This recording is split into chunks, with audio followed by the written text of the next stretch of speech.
Hi friends, स्वागत है आप सभी का आपका अपना चैनल एग्जाम फॉर्मेट पर। दोस्तों, हम लोग झारखंड आरक्षित तहत कुछ इंपॉर्टेंट प्रश्न को देखेंगे। इससे पहले हम लोग देखते हैं कि 2016 में जो इसका लास्ट एग्जाम हुई थी झारखंड आरक्षी का, ठीक है, झारखंड पुलिस का, तो उसमें किस टाइप के प्रश्न पूछा गया था, उसी के तहत हम लोग का जो तैयारी रहेगा वो आगे बढ़ेगी। आज हम लोग देखेंगे झारखंड आरक्षी यानी कि झारखंड पुलिस का 2016 का प्रश्न का लेवल कैसा था, प्रश्न कैसे थे। ठीक है, हम लोग देखते हैं। सबसे पहले पहला प्रश्न हम लोग देखते हैं। एक आइसोट्रोप ट्रेसर के रूप में रसायन शास्त्र, जीव विज्ञान और जल विज्ञान में प्रयुक्त गुरु जल की खोज निम्नलिखित में किस वैज्ञानिक द्वारा की गई थी। देखिए, यहाँ पे आपको जानना पड़ेगा गुरु जल किसको बोला जाता है, तो यानी कि भारी जल, डी टू ओ जो होता है उसी को भारी जल बोला गया। तो उसका खोज किसने किया था। ठीक है, तो इसके बारे क्या हो जाएगा परफेक्ट आंसर, तो इसका ऑप्शन सी हो जाएगा, एच यूरो किया था। ठीक है, एच यूरो। हम लोग को मेन देखना है प्रश्न का लेवल कैसा था। ठीक है, वही हिसाब से हम लोग भी अब अपना जो तैयारी रहेगा, जो जीके सेक्शन का, तो उसको तैयारी को आगे बढ़ाएंगे। तो पहला क्या हो जाएगा आंसर, सी हो जाएगा। एक सेकेंड जी, ये हो जाएगा। दूसरा देखते हैं हम लोग। आंध्र प्रदेश राज्य की नई राजधानी के लिए निम्नलिखित शहरों में से कौन सा शहर का चयन किया गया था। ये उस टाइम का करंट अफेयर्स का था। ठीक है, उस टाइम का करंट अफेयर्स 2016 टाइम का करंट अफेयर्स। इसका क्या हो जाएगा, अमरावती को ठीक सिलेक्शन किया गया था। ठीक है, तो इसका ऑप्शन अमरावती हो जाएगा। नेक्स्ट, विज्ञान में नोबेल पुरस्कार प्राप्त करने वाले पहले एशियाई और भारतीय निम्न में से कौन से वैज्ञानिक है। अभी क्या है, नोबेल पुरस्कार संबंधित पूछा गया है। ये करंट नहीं है, ये एक्चुअली जीके प्रश्न है। ठीक है, कि नोबेल पुरस्कार में पहला एशियाई और पहला भारतीय कौन था जिसको साइंस में मिला है। ठीक है, साइंस में तीसरा क्या हो जाएगा, सर चंद्रशेखर वेंकट रमन, इनको मिला था, इनको। ठीक है, तो वेंकट रमन को किस चीज़ में मिला था, तो रमन प्रभाव, रमन इफेक्ट जो आप पढ़े होंगे, रमन इफेक्ट। 10th क्लास में भी थोड़ा बहुत इसके बारे में बताया गया है। तो रमन इफेक्ट जो है उसका खोज के लिए ये दिया गया था। ठीक है, जिसमें क्रिस्टल की संरचना पर एक खोज किया था। क्वेश्चन नंबर 4 देखते हैं हम लोग। निम्नलिखित में से कौन सी सामाजिक अधिकार कर्मण्यतावादी आयरन लेडी ऑफ झारखंड के रूप में जानी जाती है। इसमें क्वेश्चन क्या पूछा गया है कि मोटा मोटी कि आयरन लेडी ऑफ झारखंड किसे कहा जाता है, ये मैंने पूछा गया है। किसे कहा जाता है, प्रेमलता, ये तो बिल्कुल नहीं है। ये तो क्या है, ये पहाड़ उहाड़ चढ़ती है, दयामणि बारला, ये है सामाजिक कार्यकर्ता। ठीक है, नीरा यादव क्या है, नीरा यादव तो एक नेता है, और लुइस मरांडे ये भी नेता है। दयामणि बारला क्या है, तो ये इसको आयरन लेडी बोला जाता है। ठीक है, आयरन लेडी। चलिए आगे देखते हैं। निम्नलिखित में झारखंड में निम्नलिखित में से कौन से जिलों का मुख्यालय चाईबासा है। अब मुख्यालय किसको बोला जाता है, मान लीजिए रांची का मुख्यालय कहाँ है, तो रांची में है। फॉर एग्जाम्पल आपका पूछ देगा हजारीबाग का मुख्यालय था हजारीबाग में, तो वैसे ही किस एरिया का मुख्यालय चाईबासा है, मतलब कि सेंटर हेड क्वार्टर जहाँ पे मेन ऑफिस सब रहता है। ठीक है, तो पश्चिम सिंहभूम का चाईबासा है। ठीक है, पश्चिम सिंहभूम का चाईबासा है। पूर्वी सिंहभूम का जमशेदपुर है। आगे देखते हैं हम लोग। क्वेश्चन नंबर 6, निम्नलिखित में से कौन साल 2015 के पाकिस्तान के राष्ट्रपति के रूप में सेवारत है। कौन साल 2015 से यहाँ पे हो जाएगा। ठीक है, तो 2015 से कौन पाकिस्तान का राष्ट्रपति है वो पूछा गया था। तो उस टाइम के लिए करंट अफेयर्स था। ठीक है, क्या है कि एग्जाम 2016 में था, तो 2015 करंट अफेयर्स पूछा था। अभी पूछ सके कि अभी का कौन का राष्ट्रपति है, अभी पूछ सकता है अभी के हिसाब से। ठीक है, तो कौन इसका उस टाइम था। क्वेश्चन नंबर 6 क्या हो जाएगा, तो 6 का हो जाएगा आपका, ये मुस्लिम लीग का ममनून हुसैन जो थे ना, ये थे राष्ट्रपति। चलिए आगे देखते हैं कि हम लोग इससे क्या पता चलेगा ना कि करंट अफेयर्स भी किस लेवल का पूछा जाता है, झारखंड कैसे पूछा जाता है, जीके का सेक्शन कैसे रहता है, वो हम लोग को जब तक आप सिलेबस का क्लियर नहीं समझ में आएगा तब तक आपका एग्जाम निकलना मुश्किल है। तभी आज हम लोग इसका देख रहे हैं, पिछला प्रीवियस ईयर का क्वेश्चन। उसके बाद फिर हम लोग कल से आपका क्लास पूरा जीके का डेली क्लास मिलेगा और पूरा एग्जाम ओरिएंटेड प्रश्न रहेगा बिल्कुल। क्वेश्चन नंबर 7 देखते हैं। अलग झारखंड की मांग को लेकर किसने लालखंड का नारा दिया। ये बहुत इंपॉर्टेंट प्रश्न है, ये सब जेपीएससी में पूछा गया है ये प्रश्न। क्वेश्चन नंबर 7 क्या हो जाएगा, तो इसका क्या हो जाएगा, तो धनबाद का जो सांसद थे मार्क्सवादी समन्वय समिति के मासस के। ठीक है, मार्क्सवादी मार्क्सवादी समन्वय समिति, मासस जिसको बोला जाता है। ठीक है, धनबाद के सांसद थे कौन, तो एके रॉय। जो एके रॉय है ना, ऑप्शन सी ये सही है। ये लालखंड का नारा दिया। ये प्रश्न अभी पूछा जा सकता है, बहुत इंपॉर्टेंट प्रश्न है, और ये नारा भी बहुत फेमस था। संयुक्त राष्ट्र द्वारा जारी 2014 के मानव विकास सूचकांक से संबंधित आंकड़ों के अनुसार पाकिस्तान की रैंक क्या है? 2014 के अनुसार पूछा है, ठीक है। अभी पूछ सकता है, अभी के अकॉर्डिंग, ठीक है, जो कि आता है आपका रिपोर्ट आता है, ईयरली रिपोर्ट, उसमें आपको मिल सकता है। जैसे अभी आया था हैप्पीनेस इंडेक्स आया था, ठीक है, कि कौन देश कितना हैप्पी है उसके बारे में आया था। तो इंडिया, शायद इंडिया 126 में था हैप्पीनेस इंडेक्स में, और पाकिस्तान 108 नंबर में था, ठीक है, अभी के अकॉर्डिंग, ठीक है। और पहला नंबर में कौन है, जो सबसे ज़्यादा खुश कौन सा देश है उसके बारे में ये चीज़ आता है। सबसे ज़्यादा खुशी तो फिनलैंड, फिनलैंड, ठीक है, सबसे नंबर वन में है फिनलैंड। यहाँ के लोग सबसे ज़्यादा हैप्पी रहते हैं, सबसे ज़्यादा खुश रहते हैं। अभी का जो रिपोर्ट आया है, रिसेंट इसका रिपोर्ट आया है खुश रहने का। मानव विकास के बारे में हम नहीं बात कर रहे, ठीक है। मानव विकास सूचकांक का रिपोर्ट अभी आया होगा, पिछले उसके बारे में बात नहीं कर रहे हैं। ये अभी जस्ट करंट कल परसों आया है, हैप्पी रहने का इंडेक्स, ठीक है, हैप्पीनेस इंडेक्स। उसमें फिनलैंड लगातार 7 साल से नंबर वन में है, और इंडिया 126, शायद एक बार देख लीजिएगा, इंडिया का 126 ही शायद है, और पाकिस्तान का 108 है, ठीक है। चलिए आगे देखते हैं हम लोग, तो इसको भी लेके चलना पड़ेगा हम लोग को। चलिए आगे देखते हैं हम लोग। लॉर्ड डलहौजी द्वारा 1853 में भारत में टेलीग्राफ लाइनों की नींव निम्नलिखित में से किन शहरों के बीच रखी गई थी? लॉर्ड डलहौजी द्वारा। तो हम लोग को जानना पड़ेगा कि टेलीग्राफ लाइन का जो नींव रखा गया था, कौन कौन शहर के बीच रखा गया था? तो ये आपका बम्बई और मद्रास, एक सेकंड, इसका क्या हो जाएगा? कलकत्ता से आगरा, सॉरी, कलकत्ता से आगरा के बीच इसका रखा गया था, ठीक है। और ये इसी के दौरान में 1853 में ही मुंबई मुंबई से थाने के बीच क्या चला था? तो रेल चलाया था, ठीक है, यही रेल भी चलाया था, और टेलीग्राफ का लाइन का भी जो नींव रखा था, यही कहाँ से? कलकत्ता से आगरा के बीच टेलीग्राफ का लाइन का नींव रखा था, टेलीग्राफ जी, जो कि चिट्ठी पत्र जो होता था उसके बारे में ये बात हो रहा है, ठीक है। तो लॉर्ड डलहौजी। आगे देखते हैं हम लोग। झारखंड में निम्नलिखित में से कौन सी जगह को सिटी ऑफ वाटरफॉल्स कहा जाता है? सिटी ऑफ वाटरफॉल्स, ये आपका झारखंड सेक्शन से है। तो ये आपका रांची कहा जाता है। यहाँ पे बहुत सारा वाटरफॉल्स है, यानी कि झरनों का शहर, इसको हिंदी अगर आप लोग देखिएगा तो झरनों का शहर। तो झरना, बहुत सारा झरना यहाँ पे है ना, दसम फॉल है, सीता फॉल है, हिन्नी फॉल है, सॉरी हिन्नी फॉल बोल रहे हैं, हुंड्रू फॉल है, आपका तिरु फॉल है, बहुत सारा फॉल है, इसलिए इसको झरनों का शहर यानी कि सिटी ऑफ वाटरफॉल्स कहा जाता है। आगे देखते हैं हम लोग। निम्नलिखित निम्नलिखित में से किस राजनीतिक पार्टी का नेतृत्व पाकिस्तान में क्रिकेटर से राजनेता बने इमरान खान कर रहे हैं? इमरान खान, जो कि पहले क्रिकेटर था, इसी के कैप्टनशिप में पाकिस्तान वर्ल्ड कप जीता था, ठीक है।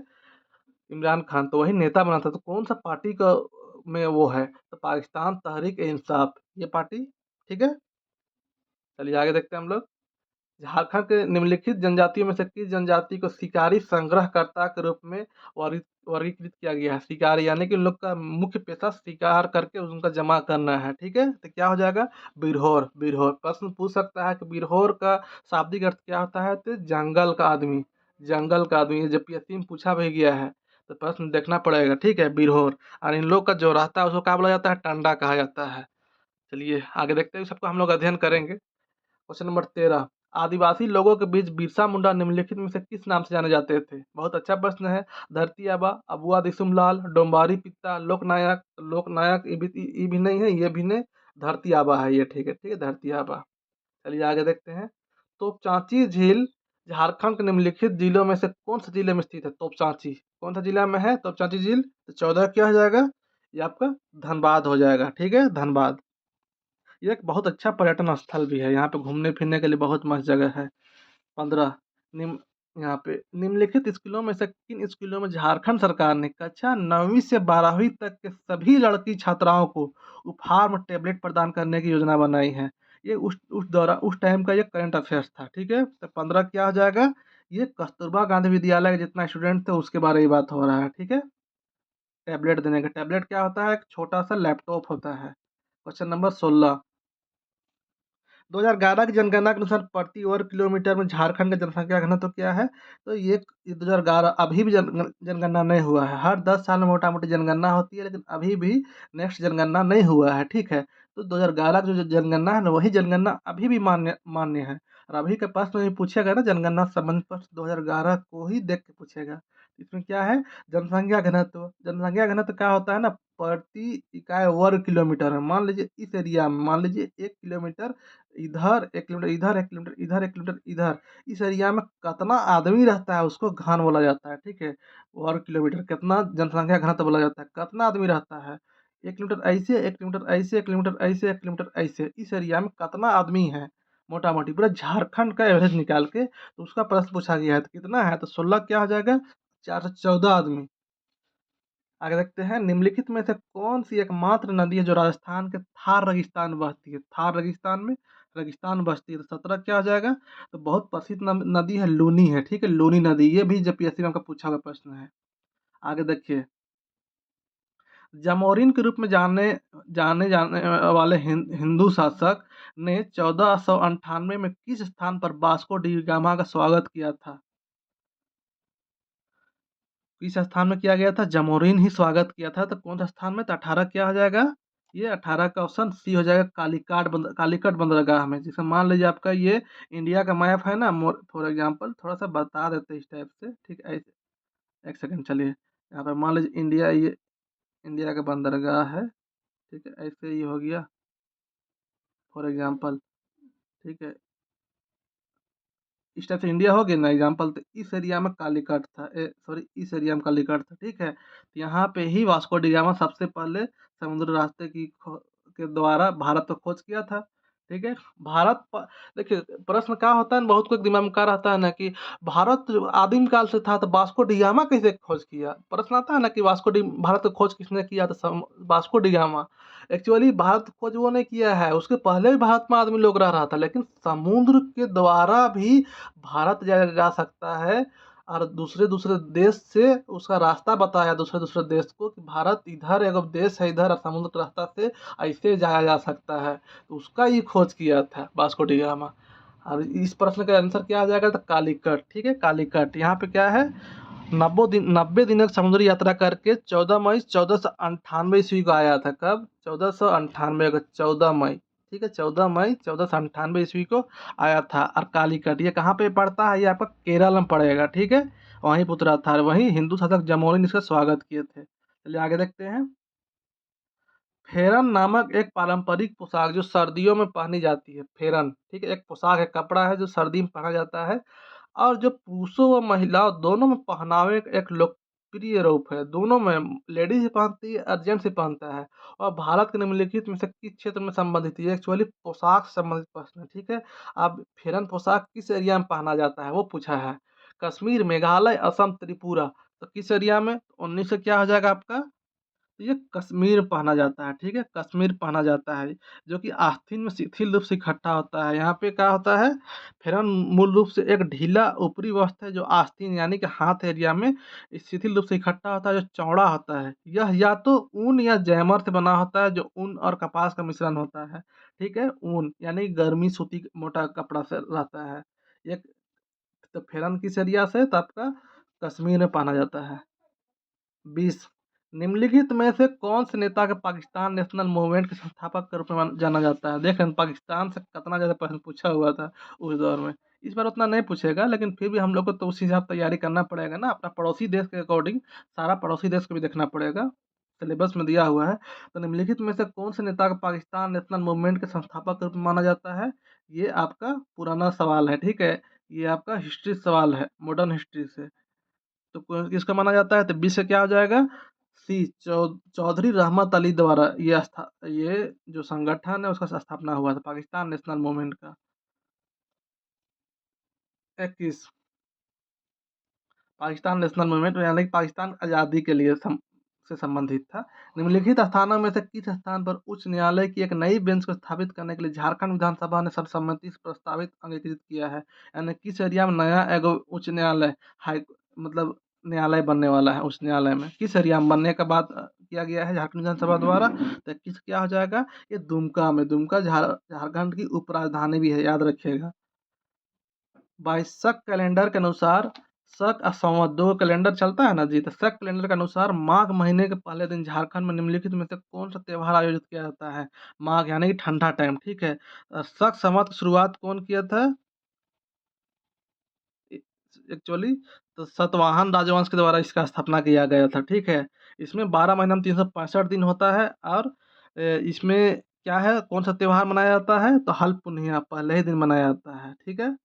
माघ महीना का पहला दिन हल पुन्हिया। 23, क्वेश्चन नंबर 23, निम्नलिखित में से किस देश में प्रसिद्ध पशुपतिनाथ का मंदिर स्थित है। पशुपतिनाथ किस देश में है, तो 23 क्या हो जाएगा, तो 23 का आपका सी हो जाएगा, नेपाल में, ठीक है, नेपाल में। आगे देखते हैं हम लोग। नेपाल का राजधानी काठमांडू में है। पुरातन श्रीलंका साम्राज्य की पहली राजधानी निम्न में से कौन सी थी। कौन सा था, पुरातन यानी कि पुराने जमाने में श्रीलंका का राजधानी थी। 24 से क्या हो जाएगा, अनुराधापुरा, ये एरिया में था, ठीक है, ये एरिया में। आगे देखते हैं। अभी कहाँ है, तो जयवर्धने कोट्टे है अभी, ठीक है। कोलंबो कोलंबो का चेंज हो गया है, जयवर्धने कोट्टे नाम रखा गया है अभी। 25, निम्नलिखित में से कौन से देश में महिलाएं कीरा के नाम से जाना जाने वाले पोंग तक की लंबाई वाले एक लंबी पोशाक पहनती है। ये तो थोड़ा हार्ड प्रश्न हो जाएगा, लेकिन 25 क्या हो जाएगा, ये भूटान पहना जाता है। 26, झारखंड राज्य में टोकरी बनाने वाले समुदाय निम्न में से कौन सा है। कौन टोकरी बनाता है, तो 26 से क्या हो जाएगा, तो ये तोरी जनजाति, ठीक है, तोरी टोकरी बनाती है, टोकरी। टोकरी ऐसे होता है ना, उसी को बांस से जो बनता है। 27, निम्नलिखित में से कौन सा पश्चिम दिशा से शुरू करके पूर्व की ओर के दक्षिण एशिया के देशों का सही अनुक्रम है। यानी कि क्या है, पश्चिम दिशा से इधर शुरू होके पूर्व की ओर से दक्षिण एशिया के, यानी कि देखो हाँ, एक्चुअली दक्षिण एशिया क्या हो गया, ये एशिया एशिया महादेश हो गया, ठीक है। मान ले फॉर एग्जांपल इस एरिया का दक्षिण एशिया हो गया। इस एरिया में पश्चिम से इधर से जाते हुए देश कौन सा देश मिलेगा, इधर इधर इधर इधर जाइएगा तो वही पूछा है। तो कौन सा देश मिलेगा, तो सही अनुक्रम क्या है, तो 27 से क्या हो जाएगा आपका आंसर, तो ए हो जाएगा, नेपाल मिलेगा, फिर भूटान मिलेगा, म्यांमार मिलेगा, कंबोडिया मिलेगा। देखिए, आपका नेपाल बिहार के पास मिलेगा, फिर भूटान मिलेगा ऐसा, फिर आपका म्यांमार मिलेगा इस एरिया में। भारत का ऐसा ऐसा नक्शा है ना जी, सात सात राज्य जिधर भारत का, इधर सातवाहनी जिसको बोला जाता है ये एरिया में, इस एरिया में आपका म्यांमार मिलेगा, ठीक है। सॉरी, इस एरिया में म्यांमार मिलेगा। इस एरिया में आपका बांग्लादेश है, फिर कंबोडिया मिलेगा, ठीक है। तो एक लाइन से यहाँ मिलेगा। 28, विभिन्न देशों से मेकोंग नदी के प्रवाह के बारे में निम्नलिखित में से कौन सा विकल्प गलत है। मेकोंग नदी के बारे में बात हो रही है, तो 28 क्या हो जाएगा, दक्षिण पूर्व एशिया की सबसे लंबी नदी मेकोंग है, इसको जानना पड़ेगा, ठीक है। तो इसका क्या हो जाएगा आपका, नेपाल। नेपाल आंसर हो जाएगा, नेपाल में ये नहीं बहता है, इसको जानना पड़ेगा। प्रश्न कौन सा विकल्प गलत है, कौन सा प्रवाह के बारे में पूछा है, कौन सा विकल्प गलत है। इस एरिया में बहती है, सब एरिया में, नेपाल में नहीं बहता है, उसके बारे में बात हो रही है। एक सेकेंड आगे देखते हैं। चलिए यहाँ पे देखते हैं फिर। नेक्स्ट प्रश्न, एवरेस्ट पर्वत पर अभियान पर जाने वाली झारखंड राज्य से पहली पर्वतारोही महिला खिलाड़ी इनमें से कौन है। 29 का क्या हो जाएगा, तो 29 का प्रेमलता अग्रवाल हो जाएगी, जमशेदपुर में टाटा स्टील में जॉब करती थी, ठीक है। ये पूरे दुनिया के 7 जो मुख्य मुख्य चोटी है ना, सातों चोटी में चढ़ी है, ये लेडी होके बहुत बड़ा काम की है। 30, क्वेश्चन नंबर 30 पर्वतारोही है। 2014 के लिए दुनिया के विकासशील देशों के, जब पीएससी में भी उसको 2 बार पूछा हुआ है वो प्रश्न वहाँ से। 2014 के लिए दुनिया के विकासशील देशों के विश्व विप्रेशन को ध्यान में रखकर भारत की रैंक क्या थी, विकासशील देश के अनुसार, ठीक है। विकासशील तो कौन है, तो 30 का क्या हो जाएगा आपका, ए है। आगे देखते हैं। साल 2015 में देश के लिए नए संविधान को अपनाने के बाद निम्नलिखित में से कौन नेपाल के पहले प्रधानमंत्री बने हैं, ठीक है। वहाँ पे नए संविधान का थोड़ा चेंजिंग किया गया था, तो उसके बाद पहला प्रधानमंत्री कौन बना है, तो 31 का क्या हो जाएगा, बी हो जाएगा आपका, खड़ग प्रसाद ओली बना था। झारखंड के जमशेदपुर क्षेत्र निम्न में से कौन सी नदियों का संगम होता है। अब जमशेदपुर में कौन कौन सा, गंगा यमुना, या तो सिर्फ गंगा आपका झारखंड में बहती है, जमुना तो बहती भी नहीं है। गंगा कहाँ बहती है झारखंड में, तो आपका साहेबगंज एरिया में। सोन और दामोदर, ये भी एरिया नहीं है। दामोदर आपका उत्तरी छोटानागपुर में बहती है मुख्य रूप से, ठीक है। इधर हजारीबाग, आपका हजारीबाग साइड, लातेहार, ये सब साइड आपका बहती है दामोदर। ऊपर खरकैया समन्वय ये है आपका जमशेदपुर एरिया में बहती है, ठीक है। प्रायद्वीपीय भारत के निम्नलिखित में से किस बिंबाणु के माध्यम से चंबल नदी बहती है। यहाँ पे 33 का क्या हो जाएगा, 33 का तो आपका ए हो जाएगा, मालवा बिंबाणु, ठीक है। मालवा का पठार जो है, मालवा का पठार मध्य प्रदेश के मध्य पश्चिम भाग में स्थित है। कहाँ है मालवा का पठार, तो मध्य प्रदेश के पश्चिम भाग में स्थित है, मध्य पश्चिम भाग में। यानी कि प्रश्न पूछ सकता है कि मालवा का पठार कहाँ स्थित है, तो मध्य प्रदेश में है। और जहाँ पे चंबल नदी का उद्गम कहाँ होता है, ये चंबल नदी का, तो मध्य प्रदेश में ही एक जगह है मऊ, मऊ यहाँ से उद्गम होता है। प्रश्न पूछ सकता है, ठीक है। आगे देखिएगा, निम्न में से किसे फादर ऑफ टैक्सोनॉमी के रूप में माना जाता है, जो वैज्ञानिक वर्गीकरण के सार्वत्रिक सिद्धांतों का एक अध्ययन है। फादर ऑफ टैक्सोनॉमी क्या है, वैज्ञानिक वर्गीकरण के सार्वत्रिक सिद्धांतों का एक अध्ययन है। इसका फादर किसे माना जाता है, तो 34 से क्या हो जाएगा, ए है ये, जीवधारियों के आधुनिक वर्गीकरण से संबंधित है, ठीक है। जीवधारी आधुनिक वर्गीकरण से संबंधित है, फादर ऑफ टैक्सोनॉमी। इसका कैरोलस लिनियस, ये जो है, ये इसको माना जाता है फादर ऑफ टैक्सोनॉमी। चलिए आगे हम लोग देखते हैं, यहाँ पे मैथ्स सेक्शन को छोड़ देते हैं अभी, कुछ बहुत मैथ्स भी आता है, तो कुछ प्रश्न मैथ्स का भी पूछा जाता है, ठीक है। तो मैथ्स को हम लोग अलग से देखेंगे। और यहाँ पे हम लोग देखते हैं कि इसके बाद इतना हम लोग जीएस झारखंड करंट अफेयर्स पूछा गया, और एक दो तीन क्वेश्चन आपका साइंस से पूछा गया था, ठीक है। अब कुछ प्रश्न आपका सिलेबस के अकॉर्डिंग हिंदी से भी रहता है, तो अभी हम लोग अब क्या देखेंगे, तो हिंदी को देखेंगे। तो 68 क्या हो जाएगा, पहला प्रश्न, उससे चला नहीं जाता यह वाक्य वाच्य किस भेद के लिए एक उदाहरण है। प्रश्न क्या है, उससे चला नहीं जाता, ठीक है। यहाँ पे तो यहाँ पे क्या है, उससे चला नहीं जाता है, इस यह वाक्य वाच्य किस भेद के लिए एक उदाहरण है। आप लोग को जानना पड़ेगा पहले कि वाच्य कितना भेद होता है, तो तीन भेद होता है, ठीक है। कर्म, कर्तरी और भाव, ठीक है, तीन भेद होता है, पहले जानना पड़ेगा। अब इसमें से किस भेद है, कौन सा भेद यहाँ मिल रहा है, उससे चला नहीं जाता, देख रहे हैं भाव का पता चल रहा है ना, भाव यहाँ पे कि उससे चला नहीं जा रहा है, ठीक है। तो ऑप्शन सी हो जाएगा। 69, वहां चार लड़के बैठे थे, इसमें विशेषण शब्द कौन सा है, अब विशेषण, अब 69 में क्या हो जाएगा, यहाँ विशेषण, तो वहां पे चार लड़के बैठे थे, तो इसमें देखिए किसी कोई भी चीज का विशेषता बतलाता है उसको विशेषण, संज्ञा या सर्वनाम का जो विशेषता बतलाता है ना, उसको विशेषण कहते हैं। अब विशेषण में यहाँ पे लड़के क्या हो गए, आपका लड़का, लड़का आपका हो गया, आपका व्यक्तिवाचक संज्ञा हो गया लड़का, ठीक है, व्यक्तिवाचक संज्ञा।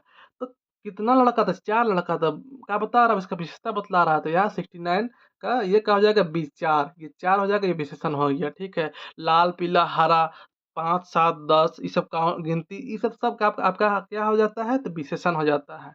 आगे देखते हैं, मेघ का पर्यायवाची रूप क्या है। मेघ मतलब जानना पड़ेगा, मेघ क्या होता है, बादल, आकाश, अंबर, वारिद, संत, तो 70 क्या हो जाता है, तो 70 का परफेक्ट आंसर तो क्या हो जाएगा, सी हो जाएगा, वारिद, ठीक है। वारिद, यहाँ पे आप लोग धोखा खाइएगा, मेघ का आकाश बहुत कोई ये सब क्या है, आकाश ये सब अलग, ही तो आसमान हो गया, अंबर आसमान हो गया, ठीक है।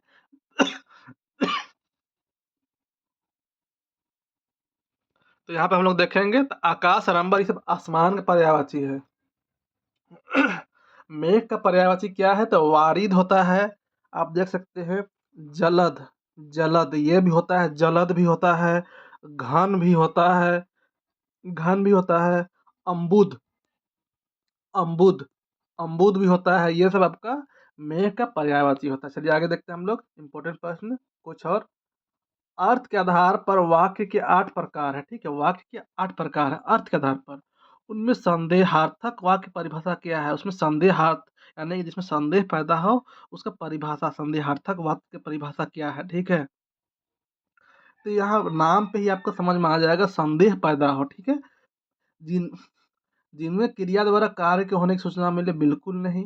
कार्य का निषेध पाया जाता है, निषेध यानी कि नहीं होना पाया जाता है, बिल्कुल नहीं। किसी से कोई बात पूछी जाती है, बिल्कुल नहीं। जिनमें संदेह, शंका, संभावना की सूचना मिलती है, बिल्कुल यही, यही नाम भी आप देखिए ना, संदेहार्थक यानी कि संदेह पैदा होना। आगे देखते हैं, बच्चा शब्द का भाववाचक संज्ञा रूप क्या है, ठीक है, भाववाचक, भाव, बच्चा, ठीक है। तो बच्चा क्या हो जाएगा 72 का, तो बच्चा ये क्या है, ये संज्ञा है, इसका भाववाचक तो बचपन हो जाएगा ना जी, बचपना नहीं बोलता है, वो बच्चा है, बचपना है उसका, ठीक है, बचपन। 73, लंबा चौड़ा मैदान, यह किस विशेषण का उदाहरण है, लंबा चौड़ा। अब 73 क्या हो जाएगा, है,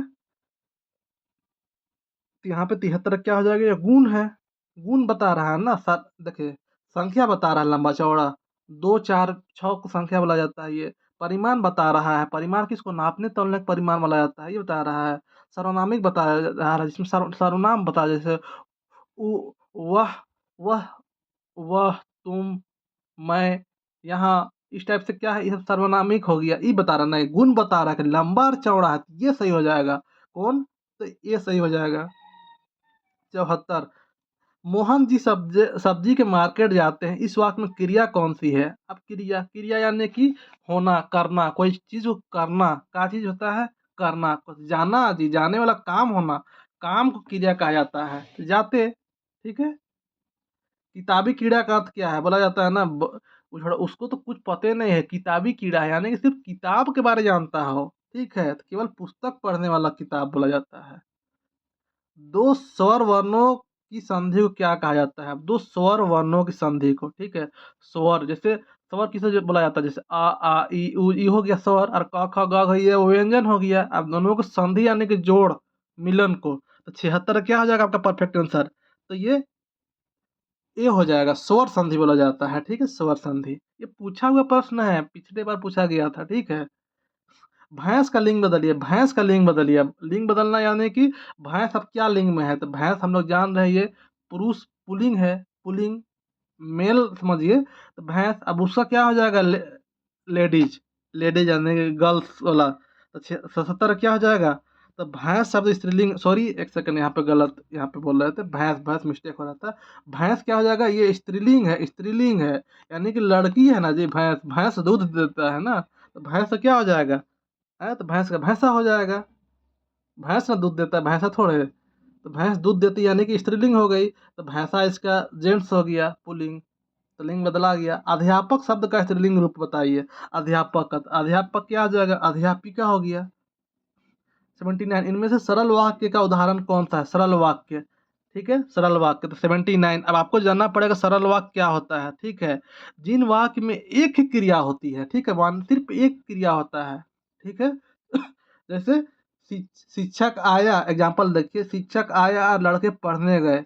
आने का भी काम हुआ, क्रिया हो रहा, और पढ़ने का यानी कि एक से ज्यादा हुआ ना, जीती नहीं हुआ, ठीक है। मैं रोटी खा चुका, तब वह बोला हम रोटी खाए, फिर वो बोलने का काम किया, तो यहाँ भी दो गो।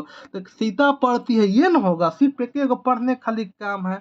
तो सरल वाक्य यानी कि सरल यानी कि आसान, यानी कि सिर्फ एक होना चाहिए, ठीक है, तो ये हो गया। 80 का क्या हो जाएगा? उपमा, उप मेयोपमा, रूपक, उल्लेख, उत्प्रेक्षा, अतिशयोक्ति, प्रतिवस्तुपमा, दृष्टांत, विरोधाभास, काव्यलिंग, अर्थरन्यास, स्वभावव्यक्ति, ये सभी किस अलंकार के उपभेद है? तो 80 क्या हो जाएगा? बी, अर्थालंकार है, ठीक है। अलंकार पढ़ना पड़ेगा, रूप अलंकार, शब्द अलंकार, अर्थ अलंकार, उभय अलंकार, ये सब होता है ना। तो ये अर्थालंकार का भेद है, ठीक है। अलंकार से ज्यादा प्रश्न नहीं पूछता है, एक आध प्रश्न पूछता है, फिर भी उसको भी देख लेना पड़ेगा। 81 क्या हो जाएगा?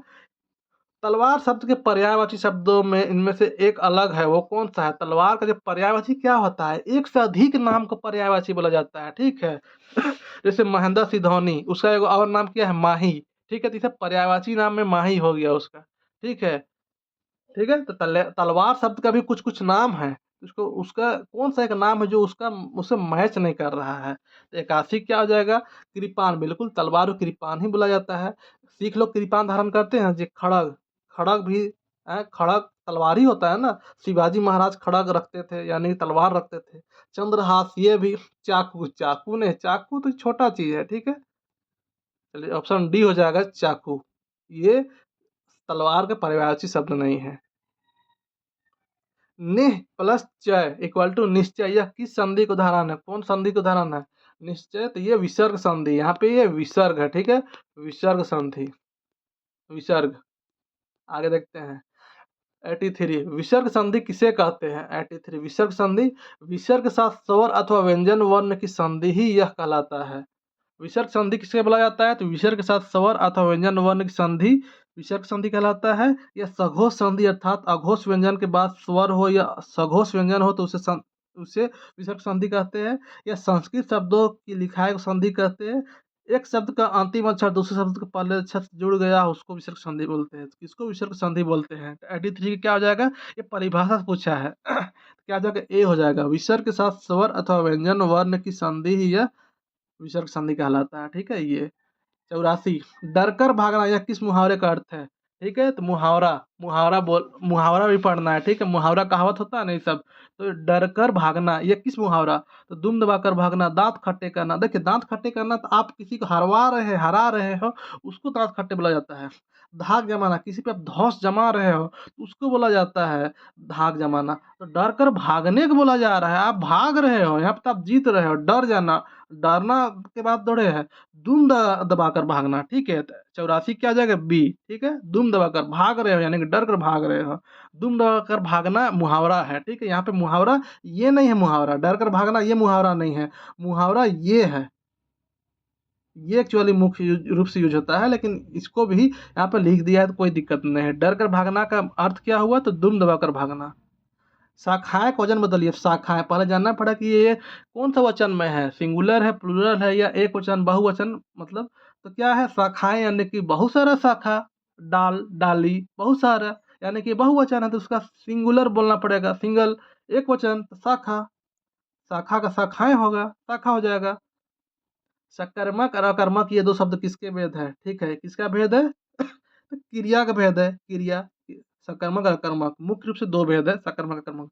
सकर्मक किसको बोला जाता है? जिसमें कोई सवाल हो, ठीक है, उसका जवाब मिल जाए, उसको सकर्मक बोला जाता है। अकर्मक जिसमें कोई सवाल उठता हो कोई वाक्य में, ठीक है, और उसका जवाब नहीं मिलता, जैसे जैसे मर गया, ठीक है, मर गया, ये क्या हो गया? ये आपका आक्रामक है। कौन मरा? पता चल नहीं चल रहा है, लेकिन यहाँ पे क्या आएगा? यहाँ पे हेमा मालिनी मर गई, ठीक है, तो पता चल रहा है ना कौन मरी। कोई पूछेगा तो कौन? हेमा मालिनी मरी, जवाब तो सकर्मक हो गया। तो वही जिसका सवाल उठे और जवाब मिल जाए तो सकर्मक है, जिसमें जवाब नहीं मिले वो अकर्मक होता है। और किसका भेद है? सिर्फ क्रिया का भेद है। 87 इनमें से एक उदाहरण अव्ययी भाव समास का नहीं है, उससे चुनिए जिसमें अव्यय मिलता हो, ठीक है, अव्यय, ठीक है। सनासन, घटाघट, एने ओने, हिने हुने, ये सब क्या है? ये सब अव्यय का रूप है, ठीक है। तो इनमें से क्या हो गया? अव्ययी भाव समास का कौन एक रूप नहीं है, पूछ रहा है। समास का कितना भेद है? तो समास किसको बोला जाता है पहले जानना पड़ेगा, ठीक है। तो जब दो शब्द को मिला के एक नया शब्द बनता है उसको समास बोला जाता है, ठीक है, मोटा मोटी, ठीक है। और जिस समास में पूर्व खंड प्रधान होता है, जिसमें अव्यय की मात्रा मिलती है, उसको अव्ययी समास बोला जाता है, ठीक है। तो इसमें क्या है? क्या होगा इसमें? कौन सा सेक्शन हो जाएगा? तो 87 का। तो भाई बहन, ये आपका क्या हो गया? ये आपका द्विगु समास हो गया, ठीक है, द्विगु समास। ऑप्शन डी इसका परफेक्ट आंसर हो जाएगा। चलिए आगे देखते हैं हम लोग। देखिए यहाँ पे मिस्टेक होता है, सॉरी सॉरी। दुपहिया, चार पहिया, ये सब जहाँ पे संख्या आए वो द्विगु होगा। ये भाई बहन, यहाँ पे जहाँ पर डैश रहेगा ना वहाँ पे ये द्वंद्व समास है, द्वंद्व। थोड़ा सा मिस्टेक हो रहा था, माइंड में था लेकिन द्विगु बोल दे रहे थे। द्वंद्व समास है ये, ठीक है, भाई बहन। जबकि अव्ययी भाव पूछा हम लोग से।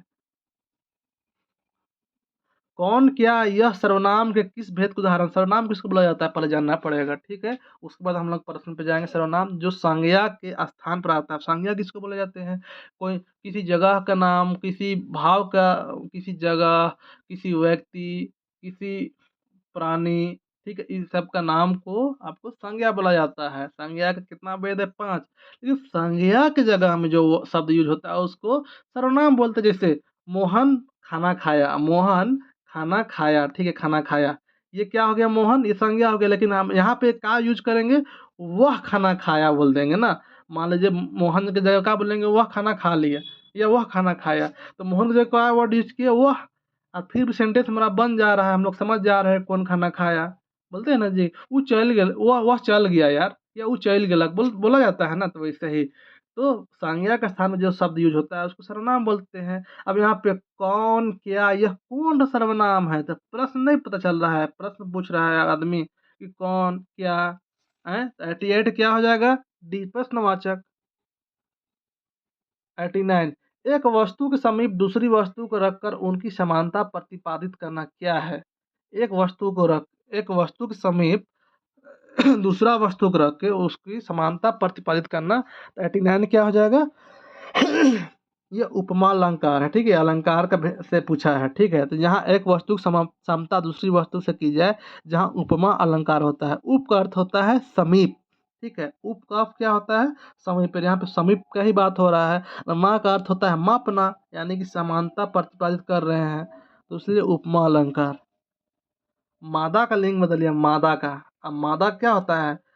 नहीं, एक आप इंस्टाग्राम रील्स देख रहे होंगे, इस नर को एक मादा की तलाश है, तो नर हो जाएगा इसका। ठीक है, तो मादा का लिंग क्या हो जाएगा? नर होता है। द्विगु समास का उदाहरण कौन सा है? द्विगु समास अभी बात किए थे ना, संख्या वाला द्विगु समास। तो स्वर्ग, त्रिलोक, मदमाता, हथकड़ी। अब यहाँ पे आप देखिए, यहाँ पे किसमें आपका पता चल रहा है संख्या का? त्रिलोक, तीन तीन तीन संख्या, ये न द्विगु हो जाएगा।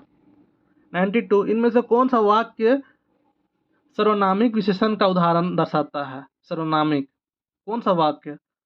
मन भर दूध लग गया, सर्वनामिक। अब यहाँ पे सर्वनाम का फील पता चले, सर्वनाम पता चले, तो 92 का क्या हो जाएगा? बी। मैं वहां से कुछ चीजें लाया था, यहाँ पे सर्वनाम पता चल रहा है ना। मैं वर्ड यूज हो रहा है, ये सब। आगे देखिए, घुटने टेकना, इस मुहावरे का अर्थ क्या है? घुटना टेकना। अब इसका अर्थ क्या हो जाएगा? हार मानना। नहीं बोलता है घुटना टेक दिया, आरसीबी घुटना टेक दिया धोनी की टीम के सामने, बोलता है ना ऐसे ही। या पाकिस्तान घुटने टेक दिए, तो हार मान गया। 94, सीढ़ी शब्द का बहुवचन रूप क्या है? सीढ़ी का बहुवचन यानी कि एक से ज्यादा। ठीक है, तो 94 क्या हो जाएगा? सीढ़ियाँ, ये हो जाएगा। ठीक है, सीढ़ियाँ। 95, राधा ने कहा कि मैं आऊंगी और स्थिति ऐसी हो गई कि वह बीमारी कारण ना आ सकी। इसमें संयुक्त वाक्य का जोड़ कौन सा है? इसमें संयुक्त वाक्य देखिए, ये एक्चुअली क्या है? एक से ज्यादा वाक्य यहाँ पे है। राधा बोली कि हम आएंगे, अब सिचुएशन ऐसा हो गया कि वो नहीं आने सकी। एक से ज्यादा वाक्य यहाँ पे है ना जी, तो उसको संयुक्त वाक्य बोला जाता है। लेकिन यहाँ पे कनेक्ट कौन कर रहा है? कनेक्टिंग वर्ड कौन सा है? हैं? तो 95 पे क्या हो जाएगा? तो यहाँ पे बी हो जाएगा। और यही ना कनेक्ट कर रहा है, राधा ने कहा मैं आऊंगी, और यहाँ पे ऐड हो रहा है ना, तो ये हो गया आपका कनेक्टिंग, यानी कि संयुक्त वाक्य का जोड़। जोड़ कौन जोड़ रहा है, उसको पूछा है। अव्ययी भाव समास किसे बोलते हैं? अब अव्ययी भाव जिसमें अव्यय का प्रधानता हो, जिसे समास पद अव्यय हो जाता है, जिसका पूर्व पद प्रधान हो। 96 क्या हो जाएगा? यहाँ पे अव्यय का बात हो रहा है, इसी से पता चल जा रहा है। आगे देखते हैं। 97, वाच्य के किस भेद में कर्ता प्रधान होता है? कर्ता किसमें? कर्ता यानी कि जो करने वाला है वो मुख्य लीड रोल में रहता है। तो 97 में क्या हो जाएगा? वाच्य क्रिया के उस रूपांतर को कहते हैं जिसमें कर्ता, कर्म और भाव के अनुसार क्रिया के परिवर्तन ज्ञात होते हैं। वाच्य का कितना भेद होता है? 3 भेद होता है। ठीक है, इसमें जिसमें कर्ता तो जो काम, तो वो क्या कर्तृवाच्य होता है। कर्म का प्रधानता हो तो कर्मवाच्य, और भाव का प्रधानता तो भाववाच्य। पेड़ का पर्यायवाची रूप क्या है? पेड़ का, तो पेड़ क्या हो जाएगा? 98 का, तो ए हो जाएगा तरु। 99 का, चतुर का भाववाचक संज्ञा रूप क्या है? चतुर का भाववाचक, तो 99 का चतुराई। ये भाव बोला है। 100, जब किसी शब्द की एक या एक से अधिक बार आवृत्ति हो परंतु अर्थ अलग अलग हो, उसे कौन सा अलंकार कहते हैं? कोई शब्द है जिसको बार बार आवृत्ति यानी कि बार बार आ रहा हो परंतु अर्थ अलग अलग हो जा रहा है, तो उसको कौन सा अलंकार कहते हैं? 100 का देखते हैं कितना स्टूडेंट इसका परफेक्ट आंसर बनाता है। तो 100 का जरूर कमेंट करिएगा, बताइएगा वीडियो कैसा लगा। अगले दिन से आपको जीके और ऐसे प्रश्न आपको मिलेंगे। ठीक है, उसके बाद जो हिंदी का सेक्शन चलता है वो तो अलग से चलेगा ही, लेकिन जीएस सेक्शन भी पूरी तरह से जबरदस्त तरीके से करना है। और अभी कोई भी एग्जाम होने को उम्मीद नहीं है। आप लोगों के पास सिर्फ एक अभी जो पुलिस के लिए तैयार है, फिट है, उसके लिए पुलिस का एग्जाम बहुत ज़बरदस्त है। ठीक है, और कोई भी सरकारी जॉब सरकारी होता है, इसलिए आप लोग बिल्कुल ज़बरदस्त तैयारी करें। और संभावना इलेक्शन बाद आप लोग का रनिंग हो जाएगा, एग्जाम भी बहुत जल्द ले लिया जाएगा। क्या है कि उसके बाद फिर विधानसभा का चुनाव है, तो फिर आचार संहिता लगेगा, इसलिए दौड़ के तुरंत बाद आप लोग का रिटर्न एग्जाम होगा, इसलिए तैयारी में कोई कमी ना करें। आज जो चैनल पर नए हैं उनसे रिक्वेस्ट है चैनल को सब्सक्राइब करना ना भूलें। ठीक है, और डिस्क्रिप्शन में ग्रुप का लिंक दिया गया है, व्हाट्सएप ग्रुप का, आप लोग वहाँ पर जुड़ सकते हैं। चलिए मिलते हैं नेक्स्ट वीडियो में, तब तक के लिए अपना ख्याल रखें और वीडियो ज़्यादा से ज़्यादा अपने दोस्तों को शेयर करें। जय हिंद।